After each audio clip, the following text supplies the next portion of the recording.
الحمد لله على إحسانه والشكر له على توفيقه وامتنانه وأشهد أن لا إله إلا الله وحده لا شريك له تعظيما لشأنه وأشهد أن محمدا عبده ورسوله الداعي إلى رضوانه صلى الله وملائكته والصالحون من خلقه عليه كما وحد الله وعرف به ودعا إليه اللهم وعلى آله وأصحابه أجمعين وبعد.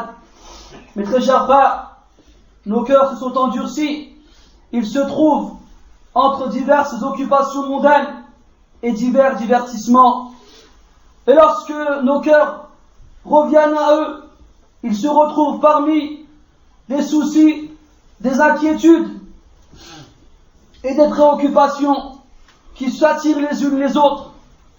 Et voici qu'on arrive à une époque où le discours attendrissant, le discours encourageant, le discours effrayant est devenu étranger pour les cœurs.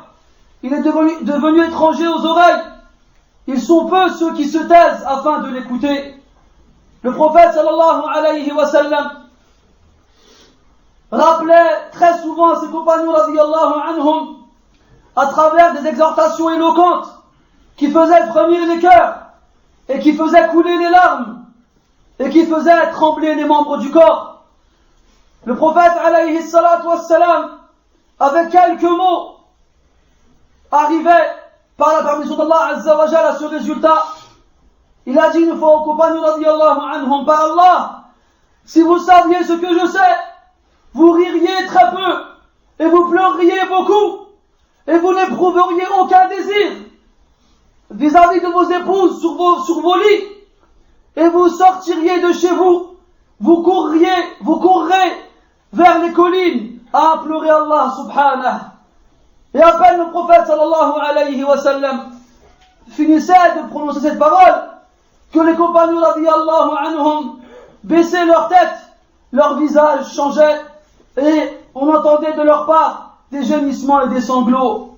Quant à nous, qu'est-ce que nous avons besoin d'entendre? Les exhortations et les avertissements. Qu'est-ce que nous avons besoin de nous rappeler? La chose avec laquelle Allah tabaraka wa ta'ala a effrayé ses serviteurs et les a mis en garde. Et certes, Allah tabaraka wa ta'ala dans le Coran a averti ses serviteurs de la plus forte façon. Il les a mis en garde contre le châtiment de l'enfer. Il a dit subhanahu wa ta'ala, je vous avertis, je vous mets en garde contre un feu qui flambe. Et il a dit subhanahu, certes l'enfer est l'une des pires catastrophes, un avertissement pour les êtres humains. Par Allah, Allah n'a pas averti ses serviteurs et ne les a pas effrayés avec une chose plus terrifiante que l'enfer. Il leur a décrit sa chaleur, il leur a décrit sa nourriture et sa boisson, il leur a décrit ses chaînes et ses carcans, il leur a décrit son eau bouillante et son pu, il leur a décrit sa cuirasse et ses vêtements, il leur a décrit tout cela dans le Coran.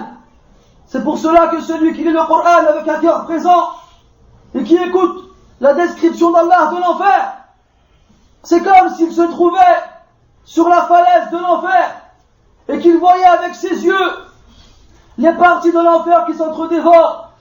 C'est comme s'il voyait ses habitants chuter dans ses plus bas degrés.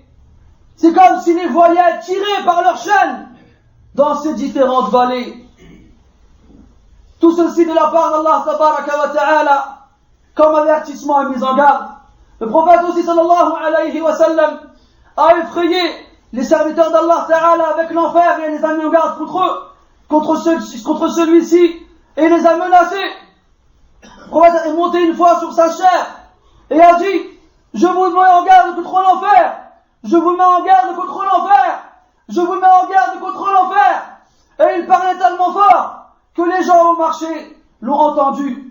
Et il avait sur le dos une cape qui est tombée au niveau de ses pieds, tellement son corps bougeait avec l'intensité de sa voix.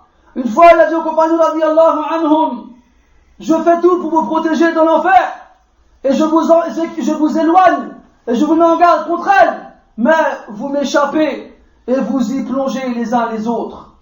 Mes frères, aujourd'hui, malheureusement, lorsque l'on parle de l'enfer et de son châtiment, c'est un discours qui n'a presque pas de goût. presque les cœurs ne ressentent rien, les larmes ne coulent pas, c'est devenu un discours étranger à nos oreilles, loin de nos esprits, alors qu'Allah tabaraka wa ta'ala nous l'a rappelé énormément dans le Coran et nous en met en garde contre l'enfer. Écoutons un peu alors, mes frères, qu'est-ce qu'il nous a dit à ce sujet. Peut-être que nos cœurs se réveilleront, peut-être que nos cœurs durs s'attendriront, et peut-être que nos âmes endormies se réveilleront. Si tu demandes après l'enfer, sache que tu as demandé après une demeure effrayante, qui a en elle-même un châtiment terrible. Si tu demandes après sa chaleur, après son fond, après son eau bouillante, après ses arbres, après ses vêtements, ses chaînes, son châtiment, et l'état des gens qui s'y trouveront, que penses-tu alors de la chaleur d'un feu qui a été attisé pendant 1000 ans jusqu'à ce qu'il devienne rouge? Il fut attisé ensuite encore pendant 1000 ans jusqu'à ce qu'il devienne blanc, et il fut enfin attisé encore pendant 1000 ans jusqu'à ce qu'il devienne noir. Le feu de l'enfer est noir et ténébreux. Que penses-tu de la chaleur d'un feu, en sachant que le feu que nous avons ici-bas n'est qu'une partie de 70 parties du feu de l'enfer? Chaque partie est équivalente à la chaleur de celle qui la précède. Si tu demandes après son fond, que penses-tu d'un enfer qui est si profond que lorsqu'on y jette un énorme rocher, il y plonge pendant 70 ans sans atteindre le fond? Et par Allah, l'enfer sera plein. Par Allah, l'enfer sera plein. Par Allah, l'enfer sera plein. Si tu demandes après sa nourriture et sa boisson, écoute alors son Créateur et celui qui a menacé ceux qui le désobéissent par l'enfer. Il dit subhanah, l'arbre de Az-Zaqqum est la nourriture du pécheur. C'est comme le métal fondu qui bout dans les ventres, comme l'eau bouillante. Et il a dit aussi subhanah, est-ce que ceci est meilleur? Ou bien encore, l'arbre de Zaqqum, certes, nous avons fait une épreuve pour les injustes. C'est un arbre qui pousse au fin fond de l'enfer. Son sommet, sa cime, ressemble à des têtes de démons. Certes, les gens de l'enfer en mangeront et s'en rempliront le ventre. Et ils auront par la suite une boisson d'eau bouillante. Et après cela, ils retourneront à la fournaise. Quant à leur boisson, Allah Ta'ala dit, et s'ils demandent à être abreuvés, nous les abreuverons avec une eau bouillante, comme le métal fondu, qui fait griller les visages. Quelle détestable boisson, et quel détestable gîte. Et Allah a dit aussi, derrière lui, il y aura l'enfer, et il sera abreuvé d'une eau purulente, qu'il avalera difficilement, et ne pourra pas avaler, qu'il essaiera d'avaler difficilement, mais qu'il n'arrivera pas. Et la mort lui viendra de toutes parts, et il ne mourra jamais. Et derrière cela encore, un châtiment désastreux.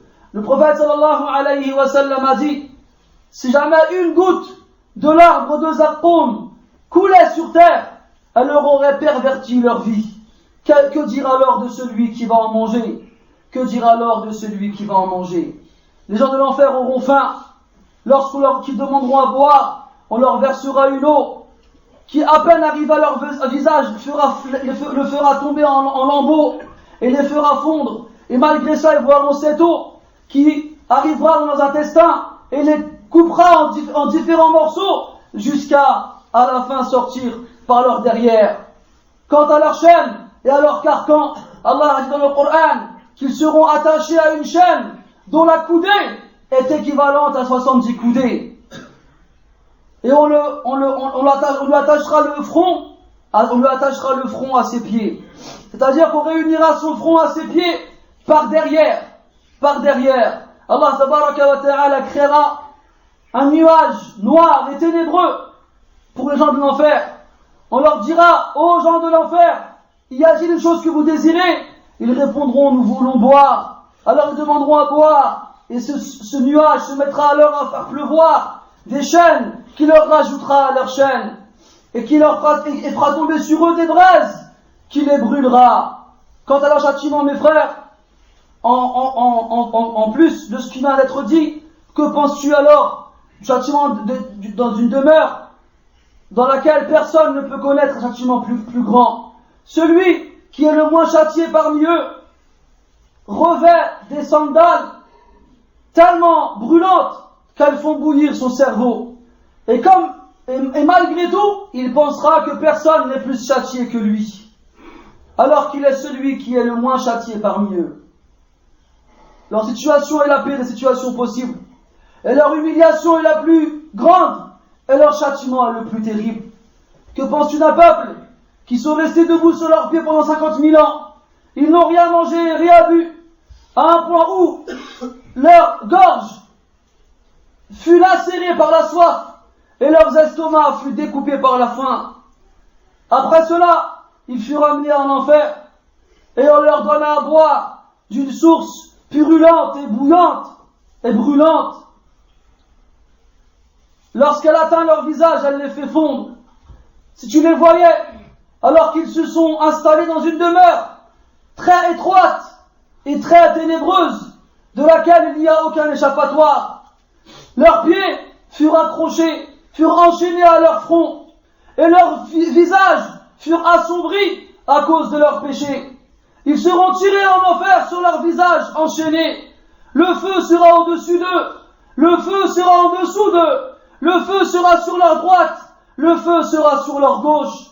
Ils auront de l'enfer un lit, et au-dessus d'eux une couverture, et c'est ainsi que nous rétribuons les injustes.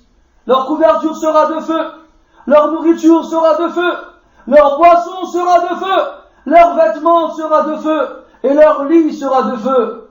Ils seront toujours entre le feu, et même les vêtements qu'ils porteront seront faits de goudron, prêts à être allumés, et ils seront frappés par les massues en fer des anges, et ils seront tirés par les chaînes. Ils seront tirés par les chaînes dans les différentes vallées de l'enfer, et ils chuteront incessamment dans ces bas degrés, et ils seront culbutés dans ces différentes couches. L'enfer les fera bouillir comme l'eau bout dans la casserole, et eux, ils appelleront au malheur et invoqueront la mort. On fera couler sur leur tête une eau purulente et une eau bouillante qui fera fondre ce qu'il y a dans leurs entrailles ainsi que leur peau, et on les frappera avec des massues d'acier. Chaque fois qu'ils voudront en sortir, ne serait-ce que d'un enfant, on leur dira retournez-y et goûtez le châtiment de la fournaise. Le pu jaillira de leur bouche et leurs estomacs seront découpés par la soif, et leurs yeux fondra sur leurs joues. Chaque fois que leur peau sera carbonisée, nous leur remplacerons notre peau afin qu'ils goûtent au châtiment. Leur espoir, leur souhait en enfer sera de mourir, et ils ne pourront jamais en être libérés. Que doit-on dire d'une personne qui a comme plus grand souhait de mourir? Comment penses-tu que tu serais si tu les voyais avec le visage aussi noir que le charbon? On leur a ôté la vue, on leur a ôté la parole, et leurs dos furent brisés, et leurs peaux furent déchirées, et leurs mains furent enchaînées.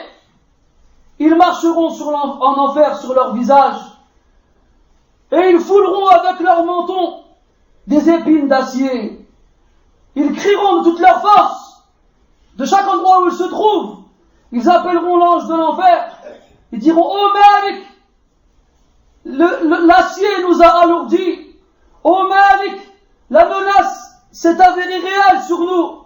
Oh Malik, nos peaux sont carbonisées. Oh Malik, nos estomacs sont déchirés.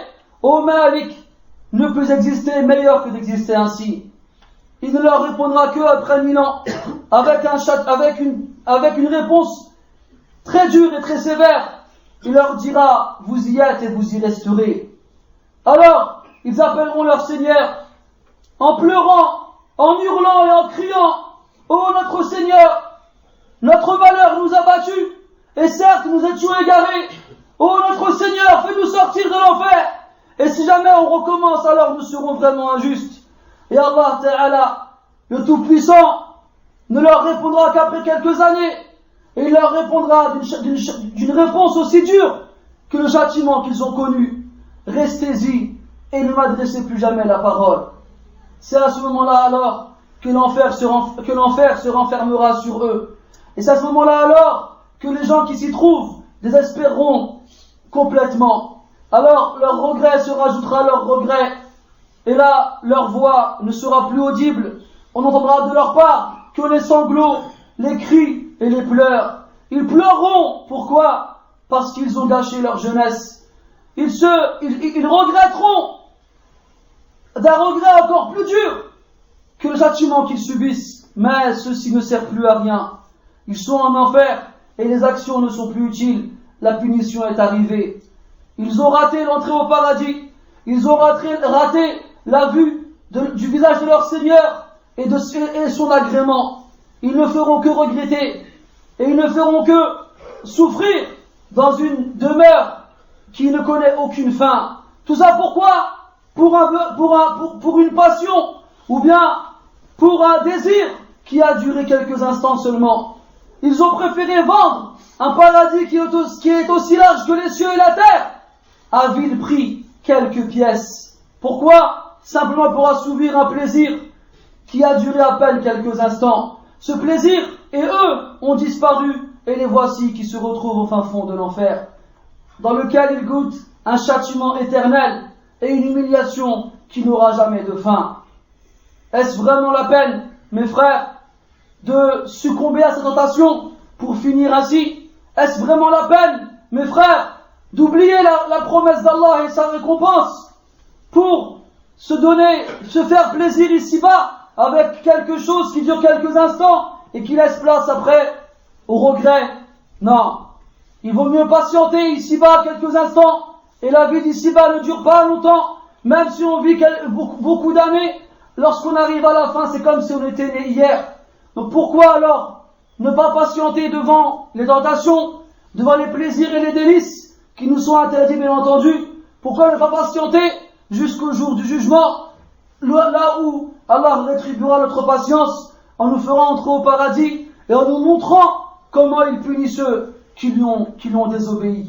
Donc souviens-toi maintenant, mon frère, alors que tu es encore vivant, alors que ton cœur bat toujours dans ta poitrine, et ne laisse pas tes passions l'emporter sur ta foi et ta raison. نسأل الله تبارك وتعالى بأسمائه الحسنى وصفاته العلى أن يحرم أجسادنا على النار. اللهم أحرم بشرتنا على النار. اللهم حرم بشرتنا على النار. اللهم أعتق رقابنا من النار. اللهم أعتق رقابنا من النار. اللهم أعتق رقابنا من النار. نحن وآباؤنا وأمهاتنا وأجدادنا وجداتنا وزوجاتنا وأبناؤنا وبناتنا وكل من له حق علينا ولمشايخنا. اللهم إن هذه الجباه لا تسجد لأحد عداك. اللهم إن هذه الجباه لم تسجد لأحد عداك، فلا تجمع بينها وبين من أشرك بك وكفر بك يا رب العالمين. اللهم يا حي يا قيوم، نشهدك ونشهد حملة عرشك وملائكتك أنك أنت الله الذي لا إله إلا هو، الواحد الأحد الفرد الصمد القوي العزيز. فنسألك يا الله بإيماننا بك وبخوفنا منك وبرجائنا فيك أن تدخلنا الجنة نحن وآباؤنا وأسرنا يا رب العالمين، وأن تجيرنا من النار يا حي يا قيوم. اللهم لا تجمع بيننا وبين أهل النار يا رب العالمين. اللهم أدخلنا الجنة بغير حساب ولا سابقة عذاب يا كريم يا وهاب. سبحانك اللهم وبحمدك أشهد أن لا إله إلا أنت، نستغفرك ونتوب إليك. وصلى الله وسلم وبارك على محمد وعلى آله وأصحابه أجمعين، والحمد لله رب العالمين. وقوموا إلى صلاتكم يرحمكم الله.